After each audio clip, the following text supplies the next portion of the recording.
Vietnam, its neighbour, Cambodia has been virtually sealed for 4 years, its suffering invisible. In a world of saturation news, there has been no news of what was really done to more than 7 million people, of whom at least 2 million are missing, believed murdered. That's about a third of the entire population. Proportionately, it's Birmingham, Manchester, and London exterminated. For me, coming here has been like stumbling into something I could never imagine. And what follows is the first complete film report by Westerners from the ashes of a gentle land. And I have to say there are scenes which may upset some of you.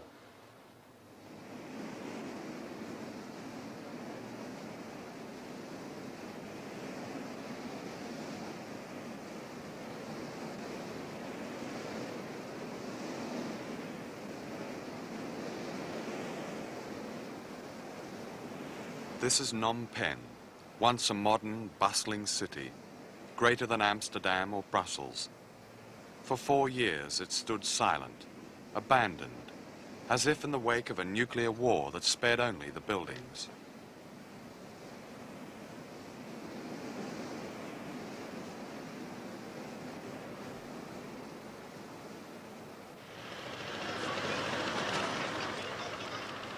And this is how I remember it.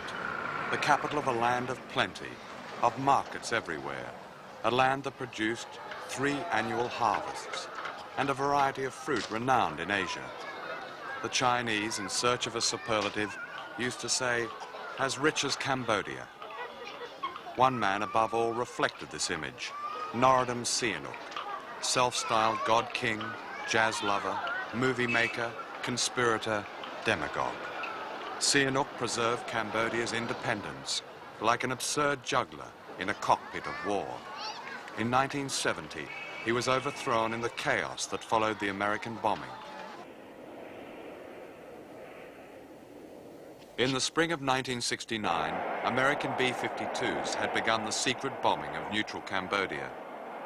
These top-secret military cables, obtained under the Freedom of Information Act, were part of a cover-up that was the real beginning of Watergate.